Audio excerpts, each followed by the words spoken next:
Our next keynote is David Rathman, AM. He's the Executive Director of Aboriginal Student and Family Services at the Department for Education and Child Development.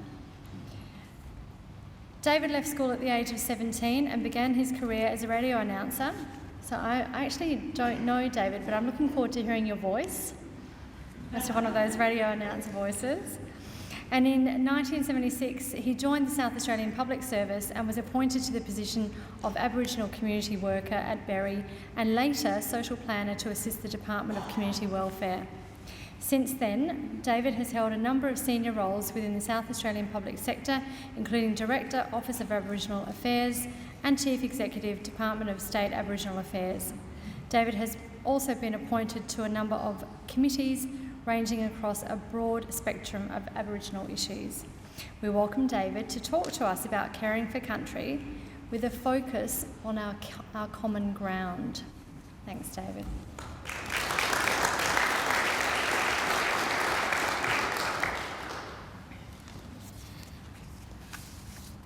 I'd like to acknowledge Jack Buckskin and his team this morning. I thought they did an excellent job, and certainly a wonderful way to acknowledge country and to acknowledge the traditional owners of the land.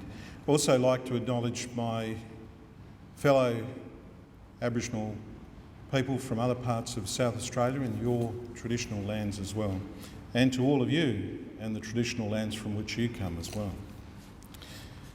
This morning I'm going to try and cover a topic which I think most Australians try to avoid rather than embrace. And what I'm going to talk about is our past is our future. Charles Perkins once said, "You can't live in the past, but the past lives with you." And it's a very important point that we need to always remember. Today I want to dedicate my talk to the memory of Uncle George Tongaree. Uncle George was an Oodnadatta man who served the Aboriginal Lands Trust as chairman. He was a returned service person. He was in the Air Force. He served his people for many, many years. And he and Auntie Maud made better scones than Mrs. Bjorky Peterson. So when he went to Oodnadatta, it was a great treat. But they maintained a very strong connection with country and were so in love with the people and the place called Oodnadatta that they went back as elders to serve the people and again be part of their story of country. I was once told as the director in charge that I was going to kill them, but it rejuvenated them as people because they went home. The future of the Australian story of country is connected to our past. And for me and my family, the bush is a very important part of our beginnings. I wrote a book called A Bush Beginning, which was about the union of my mum and dad, who started out at Pines Outstation at Arkuna Station near Pimba. And certainly my family began in the bush. We hear a lot about some famous other people who got sponsorship to have a film made about them by Shell, and they got all sorts of awards. But my dad was a pioneer of the mail run, and he certainly started out with mules and served a lot of stations in that part of the country. And you can see our old house there. That was in flood times, some better times. But we remain very connected to that place. My brother goes there constantly. As an Aboriginal person, my story of country is connected to who I am and who I will become. The challenge for the future generations is, as it is for me now, how I will remain part of the connection to country, because most of us now live in cities and towns, and it's important that we remain very much connected to country. So my grandson recently went back to his grandmother's country, and he found himself stepping over the land which gave rise to our family and the future story of who we are today. Scott Jr. met Uncle John from my mum's family. He guided him through the story of place and people. He told him that his ancestors were protecting him while he was there, and he had a number of experiences which reinforced that. He enjoyed the experience as it allowed him to have a sense of connection to country, and Scott was able to learn much about the story of his people. The story of belonging is the same for all people. And he learned about plants and scrub that provides us with bush medicines, but the most important thing for a city kid that he learnt was the piece of scrub that kept the flies away. And he found that a great experience. I learnt the other day there are 35, we talk about boat people, there are 35 boat weeds, 35,000 boat weeds that came here to this country. It now costs the economy $4 billion a year to try and control and manage those 35,000 weeds. So that kid there was able to learn something about bush medicine, hopefully that won't be overcome by weeds. But I visited my mum's country and went through Amberlinden Station in the Northern Territory, and the couch grass was as high as the four-wheel drive in the creeks. It just left me really very, very sad to see couch grass that high. I didn't attempt to mow it, might I say. It was just so high and it was so invasive. And so we need to do lots about the weeds in our place. What is the pastor of connection to country? You have your own. Is it recent, some generations back, or is it connected to another place in the world? A friend of mine who is a professor in the United States, when he came to Australia in the 70s, he spoke to a group of Aboriginal people, and the late Matt Rigney and myself asked him, "Where do you come from, Alan?" He said, "Well, I come from Massachusetts." "No, where do you originally come from?" And he had never thought about it. So he went back and spoke to his dad, and they actually came from Cornwall in England. And he went back to country, and suddenly he found a lot of people with the same name as his. He saw the piece of country from where he came, and it lived with him until today. He now takes his great-grandchildren back to his country. That special place which is a part of who you and I are. So what I want to do is take a moment, might cut into my 10 minutes, because you've all been sitting there very patiently, and I can see some of you dropping off and going into noddy land. We need to jump around. Maybe could we stand up? How's that? Is that too energising? I'm not going to do shake a leg or anything like that. But I want you just to think for a moment about that special piece of country, that special place that lives on in your heart. Where is it? Have a think about it. Take a few moments. It might be easy for some of you. You might have only recently discovered it. You might have discovered it from the day you were born. But where is that special place? Where's that special bit of dirt? Now I'd like you to just tell the person next to you where it is and what makes you feel connected to it.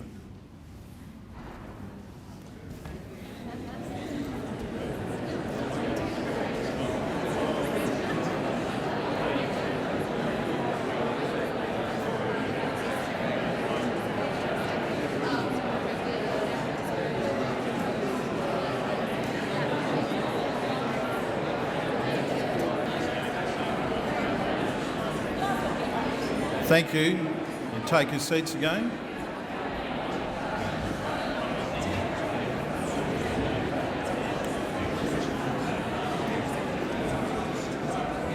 I was struck when we talk about volunteerism and the great work that you all do in looking after country.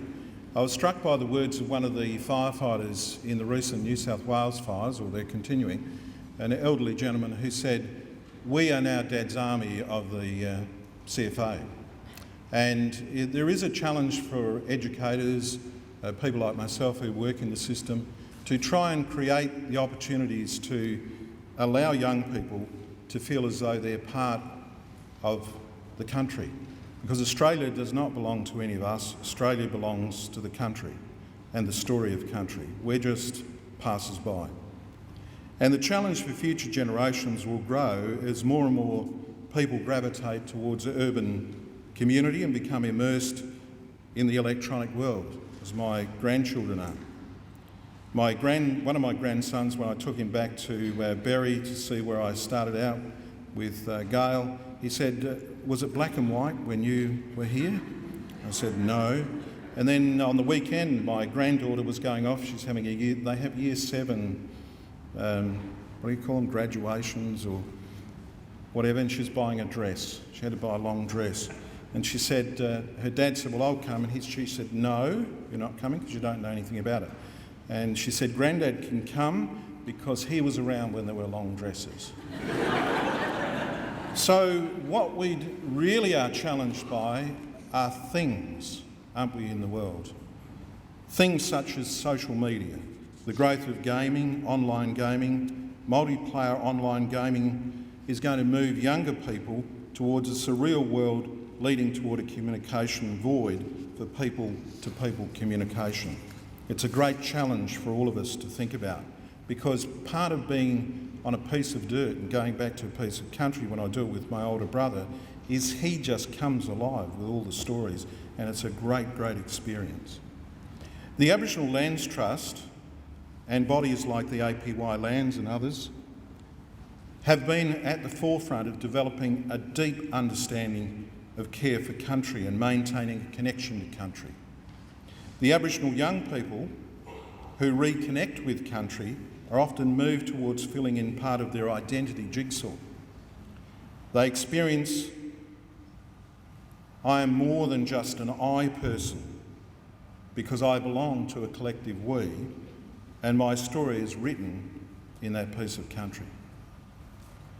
And the Lands Trust, which is going through a period of, as we often do with legislators, they always want to change things, to try and develop a sense of belonging. They want to have a contentment arising from the prospects of perpetual connection, and they want the benefits of well-managed and maintained land and infrastructure. If I'm not in my country, it's important that I understand and have respect for other people's country, as this is going to help me grow my respect for the story of country and people in general. Just in the same way as Jack Buckskin is rejuvenating language, because language also builds your understanding of who you are. In 2013, the Council for the Care of Children, in partnership with the Aboriginal Affairs and Reconciliation Division, I talk a lot too. The Department of Premier and Cabinet approached the Port Adelaide Football Club. An interesting sort of love affair, isn't it, with a football club? And Power Community Limited agreed to become partners in the APC program for 3 years, from 2013 to 2015, under the banner of Hearing Young Voices. The aim of Hearing Young Voices project is to empower Aboriginal young people by building their capacity to safely voice their unique perspectives, and by developing their capacity for confident engagement and participation in the community. So they had a series of workshops where they worked through, as part of the Power Cup event, 350 young Aboriginal people, and one priority was at the top of their list. It wasn't football, it wasn't cricket, and it wasn't netball. Culture, identity and land. Who I belong to, where I belong. Interesting, isn't it? It gives me a lot of heart that young people are in the space. 3 minutes? And so, as a person who works in education, the opportunity exists for me through the Aboriginal Studies curriculum, which we started in 2014, to expand the understanding of all young South Australians to the benefits of country and to the benefits of the story of country. How many people in the room know the Aboriginal story of the piece of dirt you're on? How many of you know the story of the country in terms of its traditional beginnings? The story of the land you're on? Put your hands up. The story of that country. What is the story? What's the Jupapa? Very important that we start to learn that, because that's tied in with the very thing you're on about, which is the protection of Indigenous species of these countries. If you don't understand the story, you could muck it up again. You could put 35,000 different weeds on there, and they could be Indigenous weeds. Who knows? What I'm given great hope by is the young people in Port Lincoln High School have been involved in an Indigenous Ranger Cadetship pilot, and it shows their deep interest because it's oversubscribed. All the kids want to be involved, and all the Landcare and other groups have been involved in supporting that. And what it combines, you can see there, it combines some coursework with field work. I've got some pictures of the kids at work, and it's based on career orientation. Very important thing there, behaviour and attendance, and a commitment to the subject at hand. And the project has had 26 students involved in it, 13 boys and 13 girls. I've only given you a bit of the story. You people are very important journey people in this story, and I acknowledge the very fine contribution that you're making. I acknowledge the contribution of my Aboriginal brothers and sisters here today, who play a great role in being a role model in this space. I call it BIT. Belonging, identity and tradition. You need to join with me in promoting the concept of taking this story on into the future. More important is the opportunity for young people to touch the country with your support, explore the story of country, which I think will gain an appreciation for the role that Aboriginal people in this country have made as custodians of the story and the land. And it's very important that as Australians, we share that responsibility together. Thank you.